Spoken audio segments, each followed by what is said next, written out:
Welcome, curious minds, to another electrifying deep dive. Today, we're plunging into the dynamic world of technology and marketing.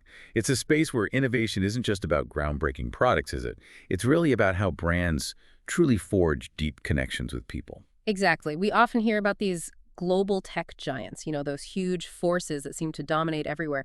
But the really compelling question is, how do these behemoths genuinely resonate? How do they thrive in diverse, rapidly evolving economies? Particularly in a market as vibrant and frankly complex as India. That's a crucial distinction and a fascinating one, actually. It's one thing to have a global presence, sure, but it's quite another to truly understand, respect, and cater to the nuanced local aspirations, the unique cultural fabric. And the very specific buying habits, right? Precisely. The purchasing behaviors in a market like India, it demands more than just simple adaptation. It really requires, well, a strategic symphony, if you will, of global vision and hyper-local execution. And that strategic symphony is exactly what we're focusing on today. We're embarking on a deep dive into Lenovo's comprehensive marketing strategy. We'll put a spotlight on its operations and the incredible insights they've gleaned from the Indian market. We'll explore how this global powerhouse navigates those intricate local landscapes, how it balances traditional marketing channels with the digital frontier. That delicate balance. Yeah, and perhaps most critically, how it's strategically positioning itself for the future, especially as this AI revolution just continues to reshape everything we thought we knew. And the great thing is, our insights today aren't just, abstract theories or generic case studies pulled from anywhere. Right. They come directly from the brilliant minds who are actually shaping Lenovo's global and regional strategies right now. We're talking about Global CMO Emily Ketchen, Lenovo India's Managing Director Shailendra Khattal, and India Marketing Director Chandrika Jain. Real practitioners. Exactly. Their firsthand perspectives, and we've also got analyses from leading industry experts enriching this, give us a truly holistic and you could say granular view into what makes a global brand tick, but at a local level. So our mission today is pretty clear. We aim to unpack this captivating blend of art and science that really defines modern marketing in the tech sector. And we'll do it specifically through the powerful, insightful lens of Lenovo's remarkable journey and, frankly, success story in India. It's a fascinating case study. Absolutely. Get ready for some genuinely surprising facts, I think, and some actionable insights that you can really chew on, whether you're a marketing pro, a tech enthusiast, or just someone fascinated by how global brands manage to conquer local hearts and minds. Let's dig into this. Let's do it. All right, let's start by unraveling this fascinating evolution of the marketer's role. It really feels like it's gone way beyond just being about communication, doesn't it? Yeah. It seems to be truly becoming a fundamental engine for growth. Emily Ketchen, Lenovo's global CMO, really drives this point home. She suggests that marketers are now, and maybe should be, the chief growth officer for a company. What does that expansion really mean in practice? Well, it's a huge shift, isn't it? A massive one. Emily emphasizes that today's marketers, they're tasked with far more than just promoting products that already exist. Right.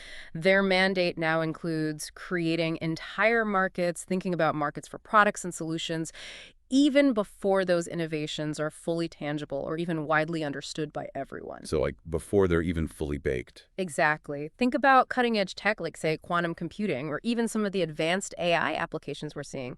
Marketers are out there building the desire, shaping the narrative around them, cultivating the understanding for these innovations while they're still emerging, still somewhat abstract to the general public. It's about foresight, really, and demand generation, not just fulfilling existing demand. That's a fascinating idea, shaping the future, not just selling what's on the shelf right now.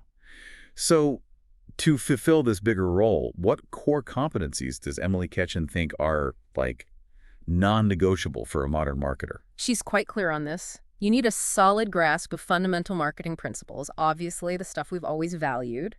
But beyond that, marketers now must be profoundly comfortable with technology itself. And not just using it, I guess. No, not just being tech-savvy consumers. It's about understanding the nuts and bolts of the marketing tech stack, the sales tech stack, and critically, how all these different systems integrate, how they interact to create a cohesive customer journey. It's, again, quite technical. And then, fundamentally, they have to demonstrate an undeniable ability to drive growth at scale. This isn't just about small incremental gains. It means truly creating new markets and expanding existing ones, often quite dramatically. That sounds like a tall order. You're blending the deeply technical with the highly strategic. And this leads us perfectly into a concept Emily Ketchen talks about brilliantly. Marketing as this dynamic interplay of both art and science. Can you unpack what she means by the science part of marketing? Absolutely. She suggests that the science of marketing is, well, it's deeply anchored in the discipline of persuasion. Okay. This involves meticulously mining and analyzing huge amounts of data, customer behavior, market trends, psychographics, engagement metrics, all of it, to really understand audiences at a very granular level. The goal is to uncover what genuinely resonates with them, what clicks, and crucially, what will actually cut through all the noise out there and compel them to take action. So it's almost like understanding human psychology, but through the lens of hard data. That's really insightful. She talks about persuading audiences using a whole spectrum of human emotions or drivers. Things like humor, dissonance, or even surprisingly, things like fear, uncertainty, and doubt, alongside aspiration. How do those become data-centric? Exactly. These aren't just abstract ideas floating around. They become data-centric because marketers use quantitative insights, real numbers, to identify which of these emotional levers are most effective for specific segments of their audience. Okay, so you test it. Right.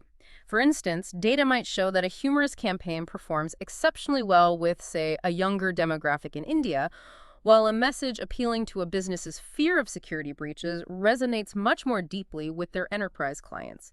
It's about understanding what insights from the data tell you will break through the clutter and actually grab someone's attention.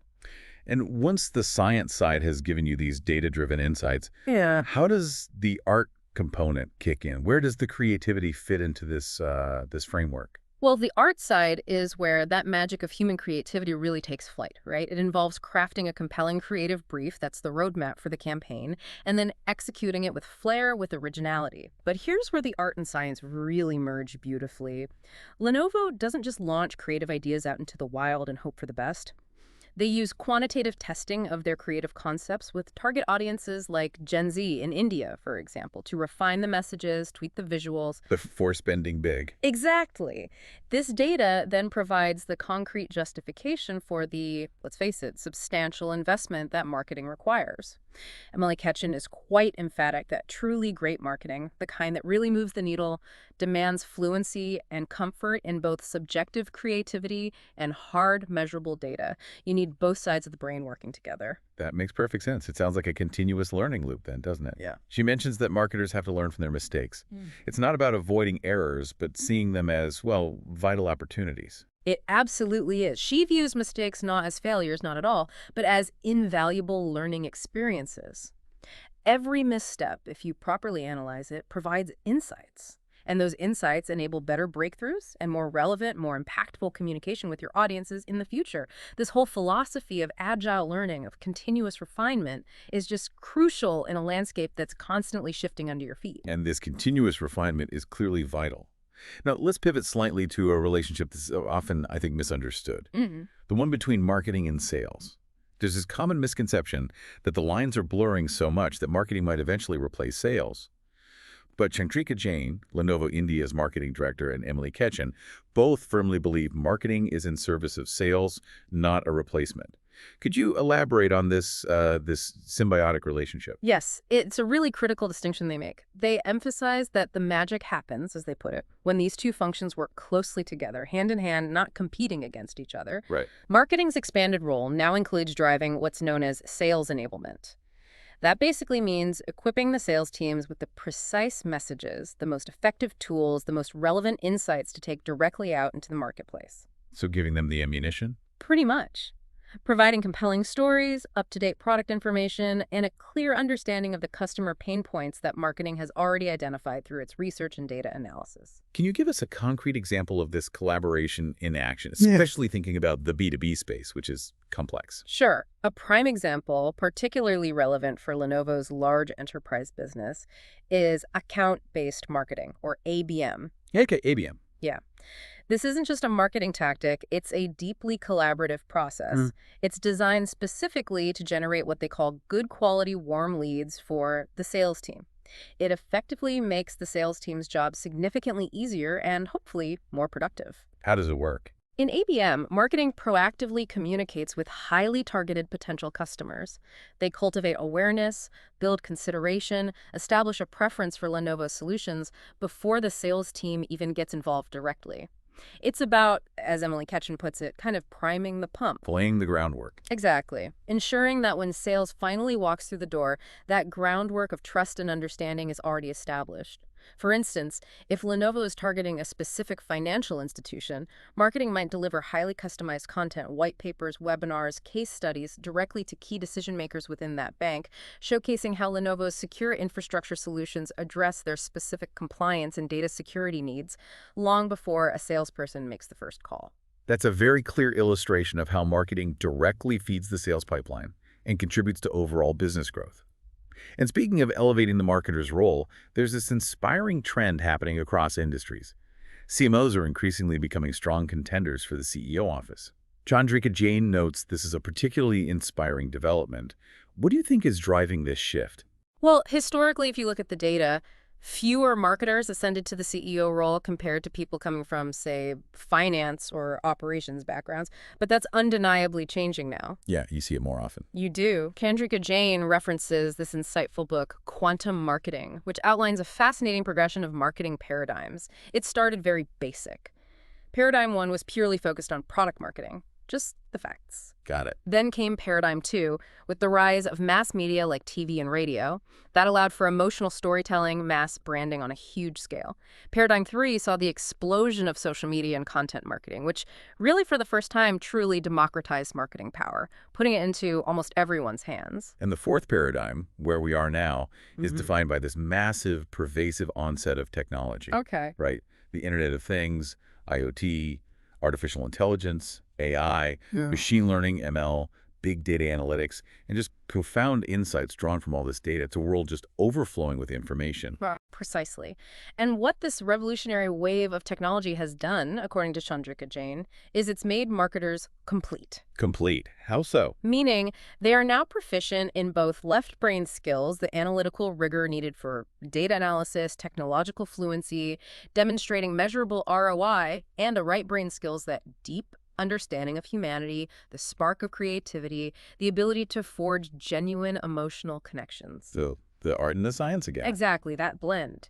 This unique dual capability allows them to truly drive holistic growth for an organization, bridging that gap between the numbers and the human impact. And this, she argues, makes them incredibly strong contenders for top leadership roles like CEO. In fact, Shailendra Khattal, who's Lenovo India's own managing director, is an ex-marketer himself. So it really exemplifies this trend right within Lenovo. Wow. It's no longer just about brand scores or awareness. It's about showing a clear, measurable impact on the entire business bottom line. That shift from just communicator to this full-fledged growth driver who's deeply technical yet profoundly human is absolutely fascinating. And it really sets the stage for how a global player like Lenovo navigates the intricate dance between B2B and B2C markets, especially somewhere as dynamic and diverse as India. Chandrika Jain highlights a fundamental difference between these two approaches. Could you expand on what those core distinctions are? Certainly. She points to what she calls the consideration set as a key differentiator. In B2B marketing, because of the inherently complex nature of the business, you're rarely talking to just one person. Right, multiple decision makers. Often, yeah. You're engaging with multiple stakeholders within an organization, maybe a CIO, a CFO, a procurement manager, the end users themselves, and each one has a different lens of evaluation. Each might need different information presented through different media channels to be convinced. This is quite different from B2C, where the decision-making process is often more singular, driven by an individual consumer's needs and preferences. I can definitely see that. A consumer buying a personal laptop might, look online, read a few reviews, and then just walk into a store or click buy on Amazon. But for a CIO buying an enterprise solution that could affect thousands of employees for years, the stakes are completely different. The decision cycle length must also be a huge factor, right? It's absolutely huge. B2B decisions typically involve a much longer journey. We're often talking anywhere from 3 months to a year, sometimes even longer, for really complex implementations. This means you need sustained nurturing, providing relevant information at each stage of their evaluation process. B2C, on the other hand, is usually much shorter, maybe more impulsive, or driven by an immediate need. Makes sense. And crucially, the relationship between marketing and sales is also critically different. In B2B, marketing's influence in generating those high-quality warm leads and then the sales team's direct engagement is absolutely paramount for closing deals. Whereas in a typical B2C purchase, the consumer might just research online, be persuaded by digital campaigns, and make a direct purchase without needing extensive sales intervention. So, given these fundamental differences, how does Lenovo actually tailor its performance marketing strategies for these distinct groups? Let's start with BDC. Chandrika Jain describes B2C performance marketing almost like a biological cell that starts with the nucleus. What exactly makes up that nucleus? Okay, the nucleus, as she explains it, comprises several core interconnected elements. First, it's about delivering clear brand and product value, articulating not just the features, but the real benefits, and, importantly, competitive pricing. Got it. Value proposition. Right. Second, it involves enabling seamless discovery. That means providing comprehensive information, leveraging authentic customer reviews, incorporating expert opinions, and integrating compelling influencer content throughout the consumer's entire decision journey wherever they look. So meeting them where they are. Exactly. Third, it focuses on building convenience, or what she calls draw. This includes critical factors like offering rapid 4-hour delivery options, which is a big deal, easy EMI options. These equated monthly installments are hugely popular in India for making bigger purchases accessible. Especially for tech. Absolutely. And ensuring seamless online and offline availability.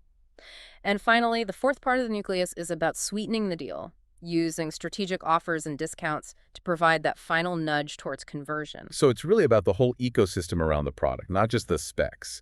And then once that nucleus is solid, what layers do they add on top to optimize its effectiveness? Right. Once that core nucleus is robust, it's then layered with intelligent media selection.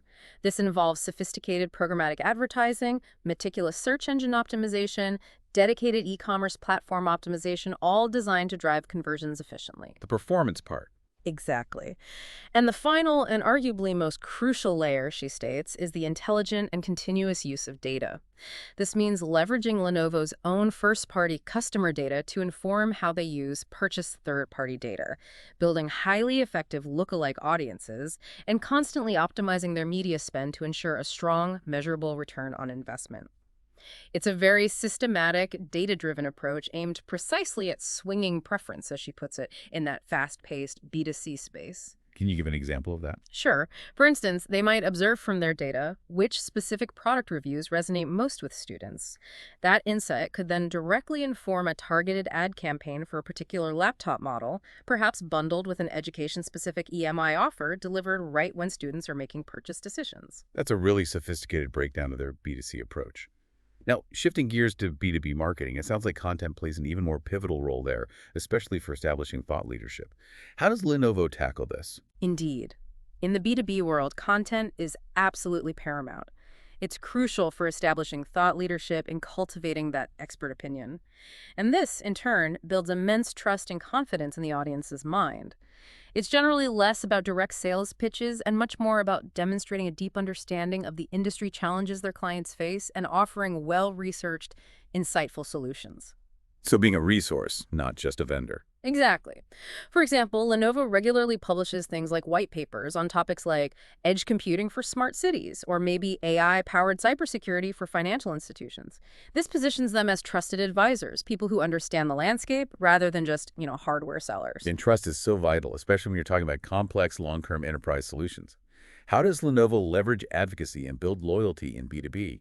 Word of mouth and peer validation must be incredibly important there. Oh, incredibly. Word of mouth is, as Chandrika Jain puts it, very simply, important, period.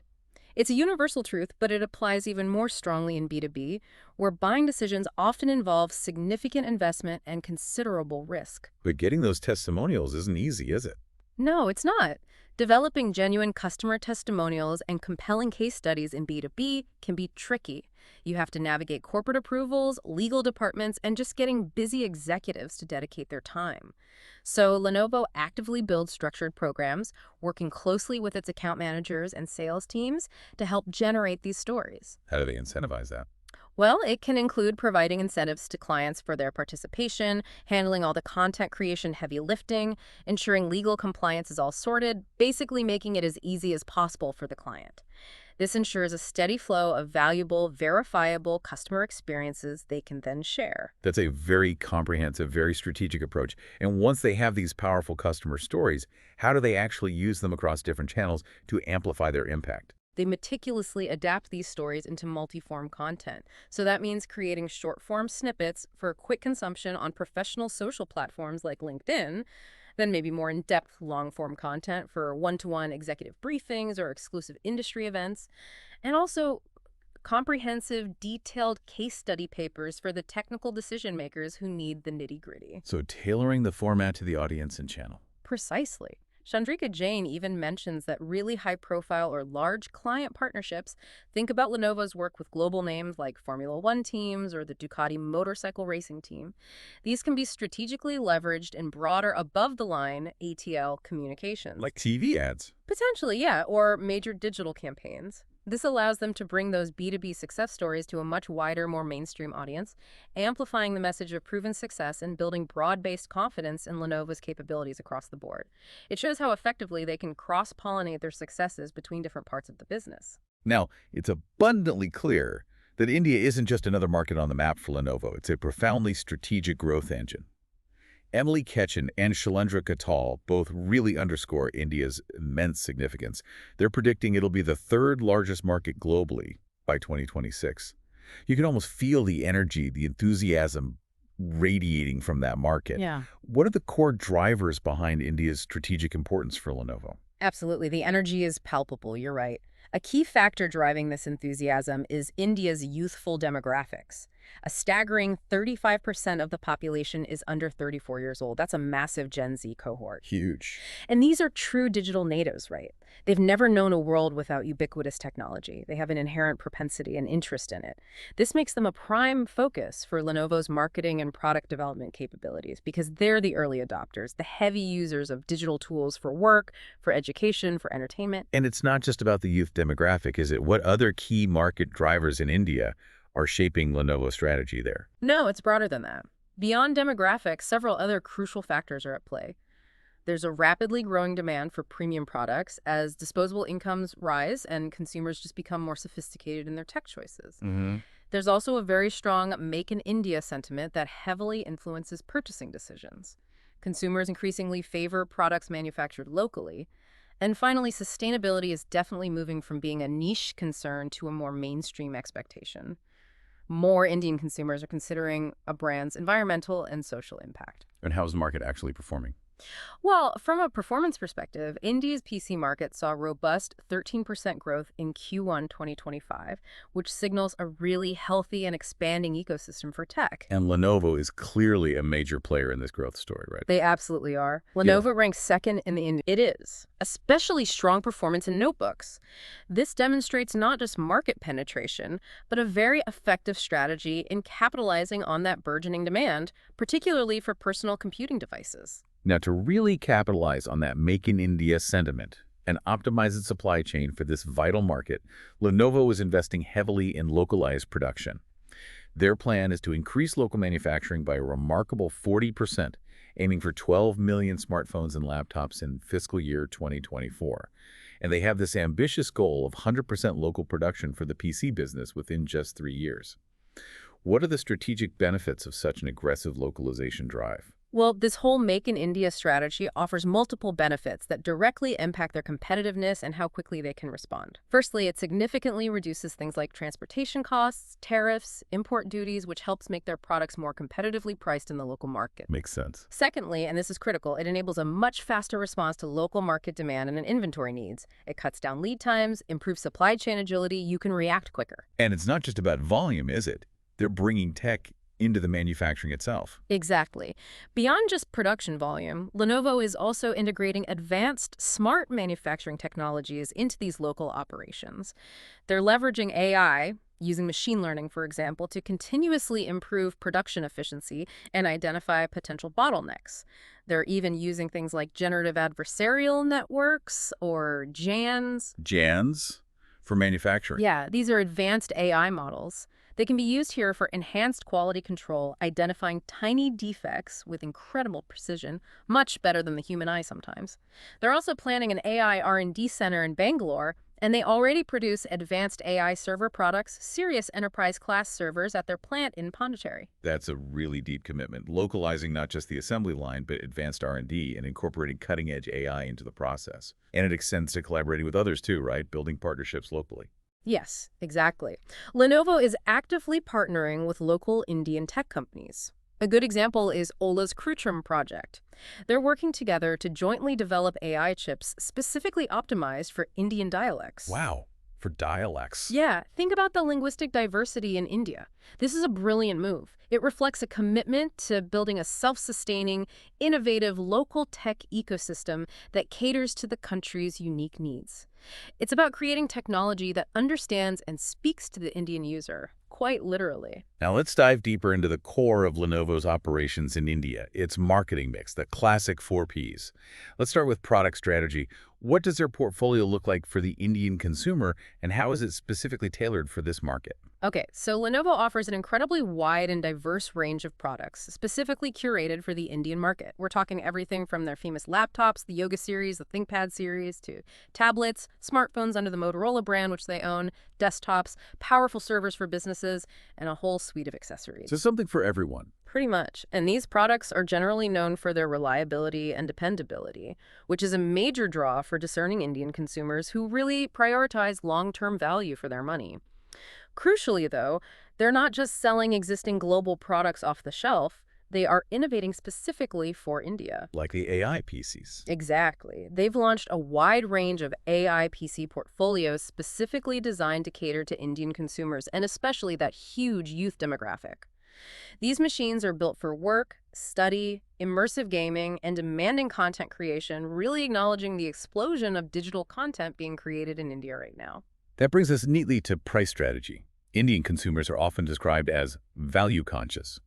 How does Lenovo navigate that, especially when they're also selling premium, sometimes expensive devices? Yeah, it's vital to clarify what value conscious really means in the Indian context today. It absolutely does not simply mean cheap. As Chandrika Jain explains it, Indian consumers are extremely intelligent, very discerning. Value, for them, signifies the features and capabilities they get for a particular price point. It's about the perceived return on their investment. So, bang for the buck, but maybe a bigger buck. Exactly. They are highly tech-savvy and, importantly, increasingly willing to pay a premium for advanced features, things like integrated AI capabilities, 5G connectivity, vibrant OLED screens, immersive Dolby Atmos audio. They understand the tech. So Lenovo addresses this nuanced demand with a tiered pricing strategy across its wide portfolio. They offer everything from entry-level phones, maybe around $150, $200, right up to $800 flagships, and PCs ranging from maybe $300 up to $2,000 for their high-performance Yoga and Legion premium lines. It's about providing options for every segment, but always emphasizing that features-to-price ratio. So it's about perceived value and a growing willingness to invest in future-forward technology. Okay, moving to place and distribution strategy. How does Lenovo make sure its products actually reach consumers across such a vast, geographically diverse, and increasingly digitally enabled country like India? They've truly mastered what's called an omni-channel approach, which is particularly complex but highly effective in India. Lenovo operates through an extensive network that includes their own exclusive Lenovo-branded showrooms, multi-brand retail stores, large-format modern retail chains like Chroma or Reliance Digital, robust e-commerce platforms, of course, and also a vast, intricate network of smaller IT and peripheral shops that you find throughout the country, even in smaller towns. But what makes it true omnichannel? What's really unique and a significant innovation in the industry there is that Lenovo boasts the industry's first true omnichannel model in India. This seamlessly connects nearly 500 of their branded stores across 200 cities directly with their online platform, Lenovo.com. That sounds incredibly convenient. Yeah. How does that integration actually work for the consumer? What does it feel like? Well, it's designed for ultimate flexibility. So you as a consumer can research and browse products online, and then you can choose options like same-day delivery dispatched from the nearest physical store, or you could choose to pick up your product in-store yourself, often all within an impressive 8-hour window. 8 hours. That's fast. It is. This seamless integration of online browsing and offline fulfillment is particularly effective in reaching premium consumers who prioritize speed, convenience, and sometimes still want the ability to touch and feel a product before they commit to buying it. For instance, a customer in Bangalore could order a specific yoga laptop online at 10 a.m., and it could potentially be delivered from a local Lenovo store by 6 p.m. that same day. Or they could just swing by and pick it up during their lunch break. That level of logistical integration is a real competitive differentiator. That's seriously impressive logistics and very customer-centric. Okay, finally, let's talk about promotion strategy. This is where Lenovo really seems to localize its approach to connect with the Indian pulse. How do they do it? Indeed. Lenovo employs a very sophisticated mix of above-the-line, ATL, that's the broad-reach stuff like television and outdoor advertising, and below-the-line, BTL, the more targeted, direct engagement like events and in-store promotions. They consistently position their products as the best-fit solutions for specific Indian consumer needs and use cases. That's social media. Oh, yes. They maintain a very strong social media presence across all the major platforms that are prevalent in India. A key strategic shift here, which is interesting, has been moving away somewhat from traditional broad celebrity endorsements that used to have actor Ranbir Kapoor, for example, towards engaging more deeply and directly with influencers and content creators. Why that shift? Well, the aim isn't just awareness anymore. Brand awareness for Lenovo in India is already very high, around 90%. So the focus now is on driving deeper engagement, fostering more authentic two-way conversations with their target audiences rather than just broadcasting a famous face. And that's a smart move, pivoting from just being known to being engaged with. Mm. Can you give us an example of an innovative influencer tactic they've used that really kind of broke new ground? Certainly. In one particularly innovative campaign, Lenovo deployed top gaming influencers, some with massive followings, over 20 million combined as actual undercover agents directly within popular online games. In the game itself. In the game. During brief, maybe 15-second interaction windows within the gameplay, these influencers would subtly engage other players, perhaps suggesting hardware upgrades, specifically Lenovo Legion gaming PCs, based on the other player's perceived needs or performance in the game. Wow, that's subtle. Incredibly targeted. This approach allowed them to reach highly specific audiences right inside their gaming environment, delivering a message that felt organic and relevant, not like a jarring advertisement. Apparently, the conversion rates from this tactic were very strong because of that hyper-relevance and authentic delivery. That's genuinely inventive and incredibly targeted. What about their content-driven campaigns beyond just direct influencer tactics? Any examples there? Yeah, they've seen significant success with original content series like one called Brave New Art. Season 1, for instance, reportedly garnered an astounding 10 million views on Hotstar, a very popular Indian streaming platform, in just 3 days. What was it about? This series cleverly merged analog and digital art forms with technology, specifically targeting Gen Z creators. That's a massive demographic in India. Remember, 116 million young tech users who, on average, spend something like 9 hours a week creating content. So Lenovo used platforms like Hotstar, YouTube, and other social media for broad reach, connecting with these aspirational creators by showing how Lenovo technology could empower their artistic expression. It wasn't just selling a laptop, it was enabling creativity. And beyond digital campaigns and content series, what role does experiential marketing play? Getting products directly into consumers' hands must still be crucial, right? Oh, absolutely. Experiential marketing is critical for that tangible connection, for demonstrating product capabilities firsthand. Lenovo actively participates in large-scale events like Comic-Con or the SATL gaming event that one drew 13,000 people physically and engaged 3 million online. Huge visibility. And smaller events, too. Yes, they also run smaller, more intimate initiatives, like hosting Legion LAN parties in colleges. Through these, they've engaged around 8,000 students across 7 or 8 campuses, allowing them to experience high-performance Lenovo gaming products firsthand in a fun, competitive setting. This hands-on experience powerfully reinforces the product's capabilities and builds brand loyalty among a really crucial youth demographic. So a mix of large-scale visibility and direct hands-on experience to build that engagement. What about traditional media, things like TV and print in a market that's so digitally forward and youth-centric like India?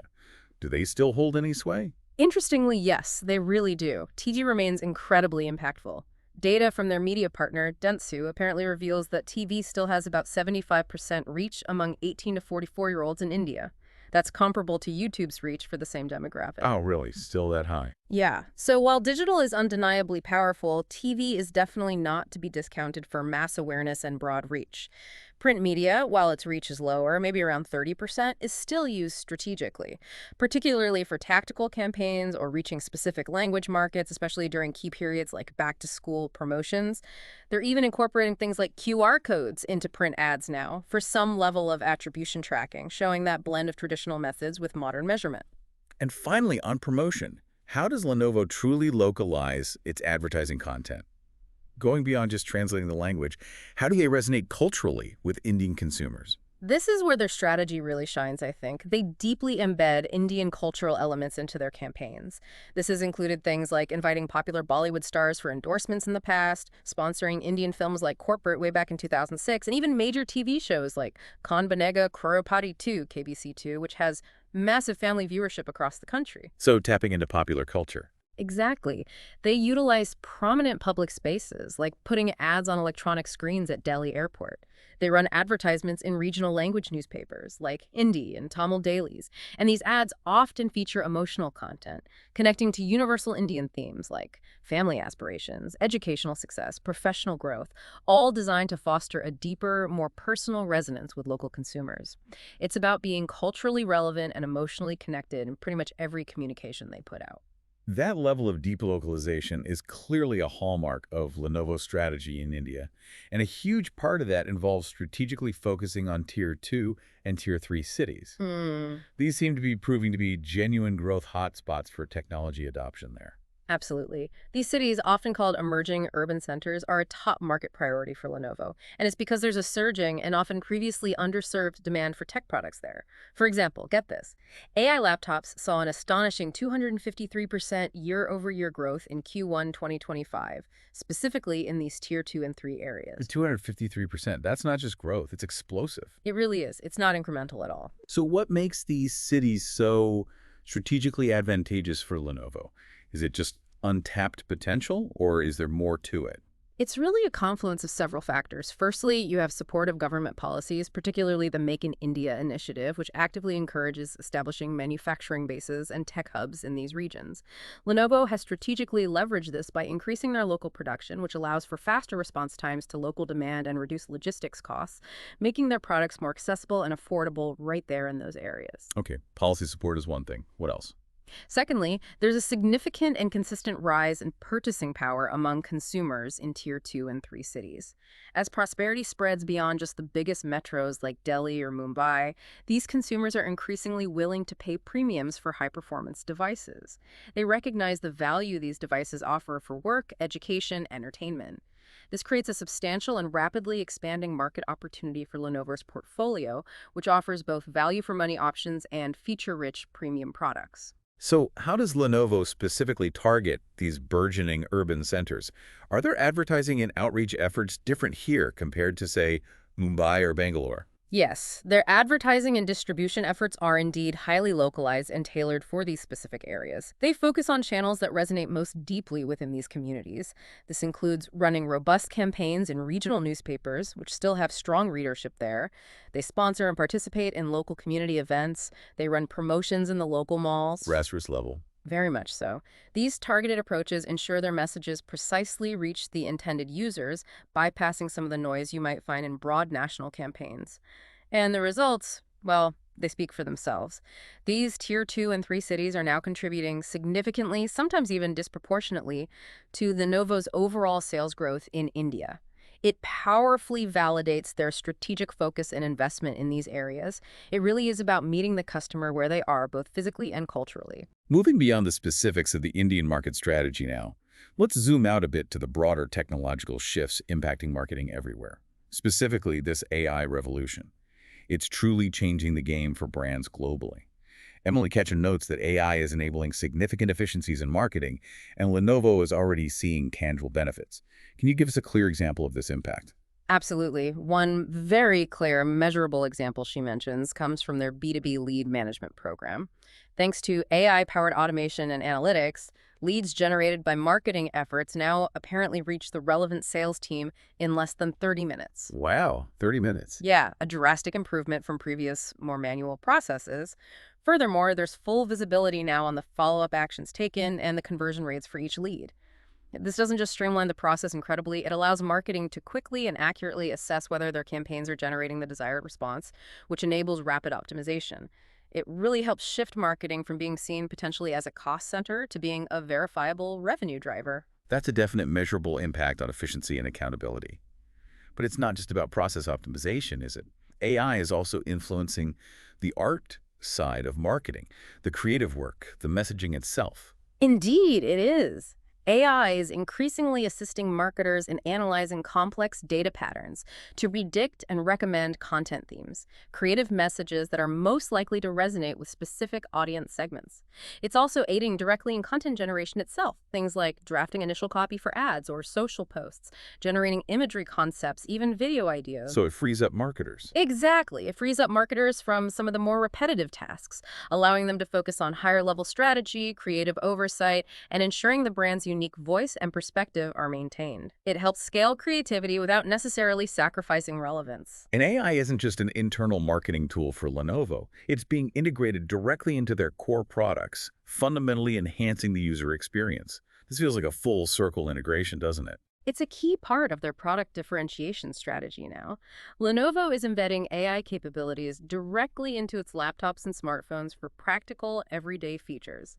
Think about intelligent video call optimization, where AI automatically adjusts lighting or cancels background noise, or AI-powered cameras that enhance photo quality without you having to do anything. The AI PC concept. Right. The whole concept of the AI PC is a testament to this, with dedicated hardware like NPU's neural processing units built right in. Emily Ketchen gives some fantastic tangible examples. Imagine your laptop automatically transcribing and taking notes during your meetings for you, or providing simultaneous translation during a video call with someone speaking another language. These innovations bring AI out of the realm of abstract tech frenzy, as she puts it, and into tangible, user-centric benefits that genuinely make daily life and work more efficient. As revolutionary as AI is, though, it's still a rapidly developing field. Emily Ketchen highlights a critical missing piece in the marketing world that AI hasn't quite solved yet. The ability to track an audience comprehensively across all the different media platforms they use. Why is this such a persistent challenge? It's a huge data puzzle, really. She points out that while marketers can effectively track an audience's behavior within a single medium, like analyzing engagement on an OTT streaming platform like Netflix or Hotstar, or tracking usage patterns on Spotify or clicks on a specific digital ad campaign, there's currently no seamless, universally accepted way to holistically track a single user's journey across all these different siloed platforms. So you can't connect the dots easily. Not easily, no. This makes it incredibly difficult for marketers to get a truly complete, unified picture of their overall campaign impact and all the customer touch points along the way. It's a very fragmented data landscape still. And linked to that, she also mentions the ongoing quest for a universally accepted attribution model. That must be incredibly frustrating for marketers constantly trying to prove their worth and ROI. Precisely. The industry is still searching for that truly reliable, universally agreed-upon attribution model. One that can draw a clear, undeniable line between specific marketing investments and direct revenue contribution. While various models exist, you hear about last click, first click, linear, time decay models, their uptake, and frankly, their believability vary widely across different organizations, even within different departments in the same company. This remains an almost existential issue for marketers who constantly need to justify the tangible ROI of their often substantial budgets. Given the rapid and pervasive advancement of AI, navigating the ethical landscape is absolutely paramount. We saw with social media how regulations really lagged behind adoption. How is Lenovo proactively approaching this responsibly, trying to avoid similar pitfalls with AI? Yeah, Lenovo seems to have taken a very proactive and commendable stance here. They've established a dedicated AI council and a specialized committee. This involves a cross-functional team, bringing together people from legal, security, and marketing departments. What's their job? Their mandate is basically to define the ethical and responsible use of AI within the entire corporation. This includes setting clear guardrails for things like data privacy and algorithmic bias. It involves providing mandatory training for employees on AI ethics. and it means being transparent about their AI policies both internally and externally. So getting ahead of the curve. It seems so. Unlike the social media rollout, where maybe the industry and governments waited years for regulations to catch up, there seems to be a clear collective leaning into AI discussions now by brands, by governments, by citizens alike, aiming to establish those guardrails and best practices much earlier on. This proactive approach is definitely a positive sign for the future development of AI, hopefully a more responsible one. And finally, a big, perhaps existential question for marketers. Is AI just another tech fad that will eventually fade away, or is it truly here to stay and fundamentally alter the marketing landscape forever? Emily Ketchen is absolutely unequivocal on this point. She says that while AI, as a broad concept, has been around for a long time, generative AI in particular represents a fundamental paradigm shift, and it is, in her words, here to stay. No turning back. She uses the analogy, you can't put the toothpaste back in the tube. This isn't just a passing trend or a temporary blush of excitement. She observed firsthand at the Cannes Lion Festival in 2024 how AI transitioned from being mainly a theoretical concept people talked about to actually showcasing impactful results in real marketing programs. Many of the prestigious awards incorporated AI elements into their criteria, and winning campaigns demonstrably used AI effectively. It truly went from just an idea to concrete, measurable impact, cementing its place as a transformative, irreversible force in marketing and probably far beyond. That's a really strong message for marketers everywhere to internalize. AI isn't just another tool in the box, it's a foundational shift in the ground beneath their feet. Given this rapidly changing landscape, it truly begs the question, what exactly goes into the modern marketer's essential toolkit now? It sounds like continuous learning and just an insatiable curiosity are absolutely imperative. Oh, without a doubt. Marketing is arguably one of the most rapidly evolving business functions globally right now. Marketers today simply must embrace the mindset of being constant learners. They need to be comfortable being uncomfortable, always learning new things, and possess an almost unquenchable thirst for knowledge. Chandrika Jain herself admits, quite refreshingly, that she often asks younger marketers on her team to teach her about emerging platforms and tactics. That shows real humility. It does. It demonstrates a commitment to continuous self-education, just to stay relevant in such a fast-paced environment. It's about acknowledging that you don't know everything and really embracing that journey of discovery, lifelong learning. That's quite insightful. And curiosity isn't just about passively absorbing information. It's about actively asking questions, isn't it? Emily Ketchen emphasizes asking questions not to poke or challenge people, but genuinely to learn. She believes that's key to staying ahead of the curve and unlocking new insights. And this brings us to another critical competency. Balancing that gut instinct with hard data, truly mastering that art and science blend we talked about. Amit Doshi from Britannia, who's a respected peer in Indian marketing, offers a fascinating perspective on what gut really is. What does he say? He argues that gut isn't some magical, mystical force. He calls it knowledge at the push of a trigger. Knowledge at the push of a trigger. Yeah, meaning it's actually a sophisticated form of rapid data processing built up over years of practice, successes, and crucially, failures too. It's the subconscious synthesis of vast amounts of accumulated experience. So it's not mystical at all, but rather an intuitive synthesis of deeply embedded experience and information. This also implies, then, that marketers must constantly challenge dogma, challenge traditional approaches. Precisely. Marketers must possess the courage to constantly question the old ways of doing things, to seek out more efficient and impactful ways to connect with audiences. They have to be willing to take creative risks. Amit Doshi notes, quite memorably, that if everyone's zigging, you should probably zag. Stand out. Exactly. Playing it safe does not always equal being effective in marketing. He argues there's often a clear correlation between taking calculated creative risks and achieving superior business outcomes. It's about standing out, not just blending into the background noise. Now, in this digital age where everything feels so fragmented sometimes, building trust and community has taken on a completely new dimension. It's no longer just about broadcasting messages out, is it? No, not at all. Amit Doshi strongly emphasizes that trust cannot simply be communicated or declared in an ad campaign. It absolutely must be earned over years, sometimes decades. And this is achieved through making credible promises and then consistently delivering on them time after time. Marketers often act as the crucial custodians of this established brand trust, nurturing it very carefully because, as he points out, decades of built-up trust can be shattered by just one single poor customer experience in today's hyper-connected digital world. It's incredibly fragile, yet incredibly valuable. And how has social media fundamentally changed how brands must engage to be considered truly social and build this trust and community effectively? Well, social media has transformed consumer interaction dramatically, hasn't it? Brands need to view it not merely as another advertising channel, but more like a community hall, a place for genuine interaction and conversation. To be truly social, brands first need a strong grasp of the prevailing culture and sentiment. They have to understand the pulse of the conversations already happening there. Be relevant. Yes.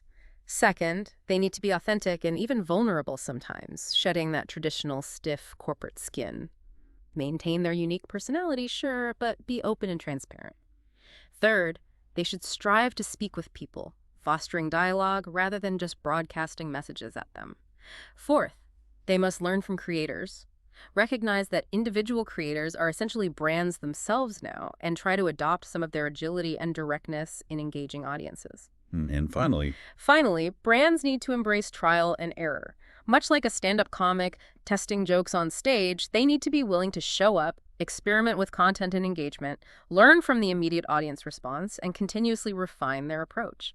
It's a dynamic, iterative process of listening and responding. it sounds like a constant state of evolution and humility, really, requiring both individual skill and significant organizational fortitude. Beyond these individual competencies, marketers often face huge organizational challenges, especially in large corporations. What are some of those key challenges, and how can they be overcome? Well, transformations, especially within large, established organizations like a Lenovo, almost always require breaking down those infamous internal silos to truly embrace collective contributions across departments. Emily Ketchen notes this is an ongoing effort. It's a continuous journey, not a one-time fix you can just implement. Right. Prioritization is also absolutely key. CMOs have to make tough choices constantly, focusing their limited resources and energy on core areas like truly listening to customers, ensuring all the brand stories deeply align with the organization's core values, and diligently measuring progress against clear, agreed-upon metrics. And amidst the constant pressure, the packed schedules.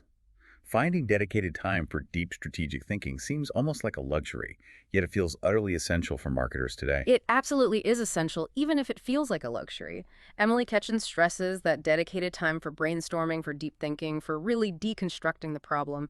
To find truly innovative solutions, that time is crucial, even amidst the busiest schedules. It requires intentional effort. You have to actively carve out that space in the calendar. How can they make that happen? Well, she suggests leveraging both internal colleagues, bouncing ideas off people in different departments, and also external professional networks. These are vital for validating ideas, gaining diverse perspectives, and just helping to separate the signal from the noise in a world absolutely awash with information.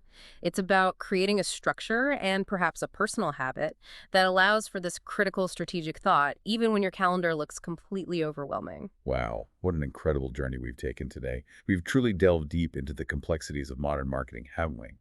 From the evolving, multifaceted role of the CMO, now clearly a strategic growth driver, to Lenovo's incredibly detailed, hyper-localized strategies that are obviously thriving in the vibrant Indian market.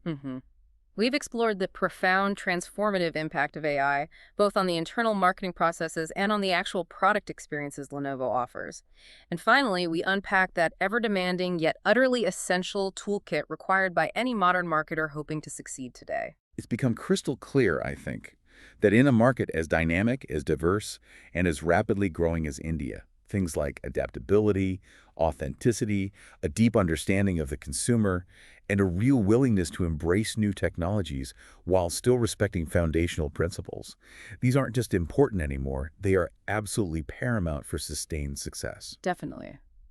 Lenovo's playbook, particularly its really nuanced approach to the Indian market, offers a compelling masterclass, really, in navigating these complexities effectively. Absolutely. The way they've managed to balance that global vision with such precise local execution, from their aggressive Make in India manufacturing initiatives and smart factory tech, right down to hyper-targeted regional advertising campaigns, and that innovative omni-channel distribution model, It truly sets a benchmark.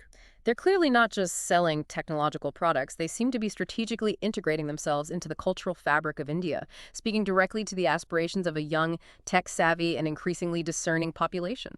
Yeah.